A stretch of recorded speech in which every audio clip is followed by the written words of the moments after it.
வணக்கம் மக்களே, welcome back to நீற்று இன்று நாளை. இன்னைக்கு நம்ம வீடியோல ஸ்வீட் கார்ன் வச்சு ஒரு கிரேவி பண்ண போறோம். கிட்டத்தட்ட பாத்தீங்கன்னா பன்னீர் பட்டர் மசாலா மாதிரியே இருக்கும். ஆனா பன்னீருக்கு பதிலாக இன்னைக்கு நம்ம ஸ்வீட் கார்ன் யூஸ் பண்ண போறோம். இந்த ஈஸி சிம்பிள் எட் ரொம்ப டேஸ்டியான கிரேவி பண்றது எப்படின்னு பாக்கிறதுக்கு முன்னாடி நம்ம சேனலுக்கு நீங்க ஃபர்ஸ்ட் டைமா வரீங்கன்னா மறக்காம சப்ஸ்கிரைப் பண்ணுங்க. கிரீமியை சேர்க்காம ரிச் அண்ட் கிரீமியா எப்படி பண்ணலாங்கிறதையும் நான் வீடியோல சொல்லியிருக்கேன். இந்த கிரேவி நீங்க சப்பாத்தி கூட, ஸ்டீம்ட் ரைஸ் கூட, புலாவ் கூட எல்லாம் சாப்பிடலாம். ரொம்பவே நல்லா இருக்கும். ஸ்வீட் கார்ன் வேகிறதுக்கு ரொம்ப டைம் எடுக்காது. அதனால டக்குன்னு ஏதாவது கிரேவி பண்ணணும்னு நினைச்சீங்கன்னா கூட நீங்க பண்ணிடலாம். நான் இன்னைக்கு ஃப்ரெஷ்ஷான ஸ்வீட் கார்ன் யூஸ் பண்ணியிருக்கேன். உங்ககிட்ட இல்லைன்னா நீங்க ஃப்ரோசன் ஸ்வீட் கார்ன் யூஸ் பண்ணிக்கலாம். இப்போ வாங்க இந்த கிரேவி எப்படி பண்ணலாங்கிறத பாத்துடலாமா? முதல்ல கிரேவி பேஸ் ரெடி பண்ணிக்க போறோம். அதுக்கு கடாயில 1 டீஸ்பூன் எண்ணெய் சேர்த்துக்கோங்க. எண்ணெய் சூடானதும் 1 டேபிள் ஸ்பூன் அளவுக்கு பூண்டு, 1/2 டேபிள் ஸ்பூன் அளவுக்கு இஞ்சி சேர்த்துக்கலாம். அதாவது நீங்க எவ்வளவு பூண்டு சேர்க்குறீங்களோ அதுக்கு பாதி அளவுக்கு இஞ்சி சேர்த்துக்கோங்க.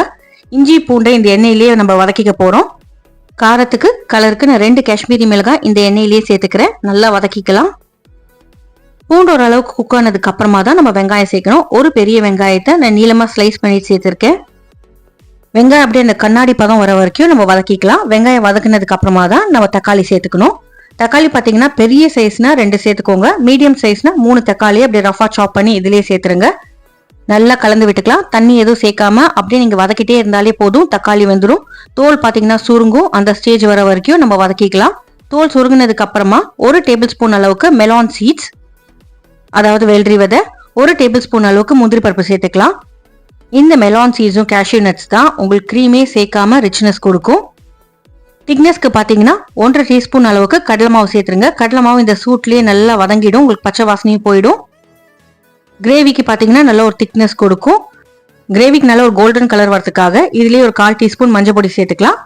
மசாலா ஃபிளேவருக்காக 1 டீஸ்பூன் கரம் மசாலா இதுலயே சேர்த்துட்டு நல்லா கலந்து விட்டுட்டு நீங்க ஆற விட்டுருங்க. சூட்லயே உங்களுக்கு இந்த மசாலாவோட பச்சை வாசனை போயிடும். ஆறுனதுக்கு அப்புறமா மிக்ஸி ஜாருக்கு மாத்திக்கலாம். இதுதாங்க நம்மளோட கிரேவியோட பேஸ். தேவையான அளவுக்கு தண்ணி சேர்த்துட்டு நல்லா நைஸா அரைச்சி எடுத்து வச்சுக்கோங்க. மறக்காம கடாயுமே வாஷ் பண்ணிட்டு அந்த தண்ணியுமே நீங்க அரைக்கிறதுக்கு யூஸ் பண்ணிக்கலாம். கிரேவி பண்றதுக்கு அதே கடாயில 1-2 டேபிள் ஸ்பூன் எண்ணெய், 1 டேபிள் ஸ்பூன் வெண்ணெய் சேர்த்துக்கோங்க. வெண்ணெய் கூட எண்ணெய் சேர்க்கும் போது வெண்ணெய் உங்களுக்கு கருகாம இருக்கும். நல்லா சூடானதும் ஒரு பிரிஞ்சி இலை, 1/4 டீஸ்பூன் அளவுக்கு நம்ம ஜீரகம் சேர்த்துக்கலாம்.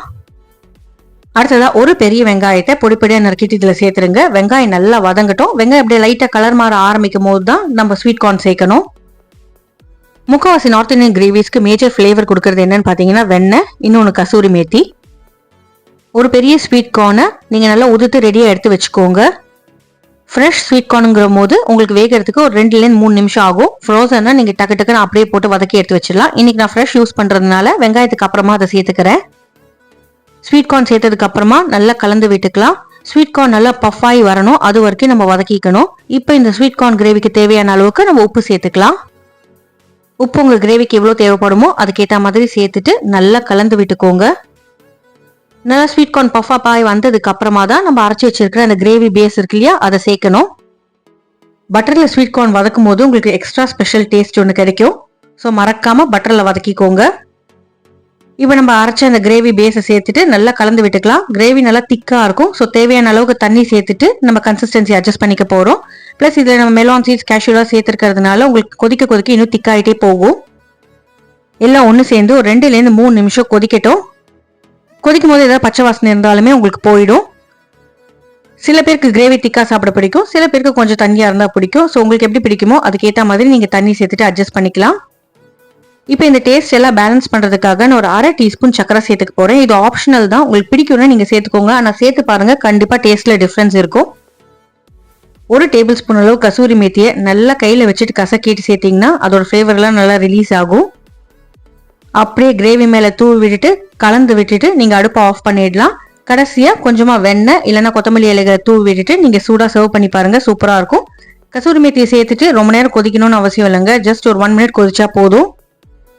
கசூரி மேத்திங்கிறது ஒண்ணு இல்லைங்க, காஞ்ச வெந்தயக்கீரை இலைகள் தான். உங்களுக்கு இன்னும் நல்லா ரிச் அண்ட் கிரீமியா டேஸ்ட், அப்படியே ஹோட்டல் டேஸ்ட் வரணும்னு நீங்க நினைச்சீங்கன்னா ஃப்ரெஷ் கிரீம் சேர்த்துக்கலாம். மேல அப்படியே கொஞ்சமா வெண்ணெயோட சர்வ் பண்ணுங்க. அவ்வளவுதாங்க, நம்மளோட கோல்டன் யம்மி கிரேவி ரெடி. நான் பாத்தீங்கன்னா ஸ்டீம்டு பாஸ்மதி ரைஸோட சர்வ் பண்ணேன். நீங்க உங்களுக்கு பிடிச்ச டிஷ்ஷோட சர்வ் பண்ணலாம். இந்த ரெசிபியை உங்க வீட்டுல கண்டிப்பா ட்ரை பண்ணி பாருங்க. ட்ரை பண்ணி பார்த்து எப்படி வந்ததுங்கிறத எனக்கு கமெண்ட்ஸ்ல சொல்லுங்க. நம்ம சேனலுக்கு நீங்க ஃபர்ஸ்ட் டைமா வரீங்கன்னா லைக் பண்ணுங்க, ஷேர் பண்ணுங்க, மறக்காம சப்ஸ்கிரைப் பண்ணுங்க. இன்னொரு நல்ல வீடியோவோட நாளைக்கு சந்திக்கிறேன். until then take care, bye bye, thanks for watching.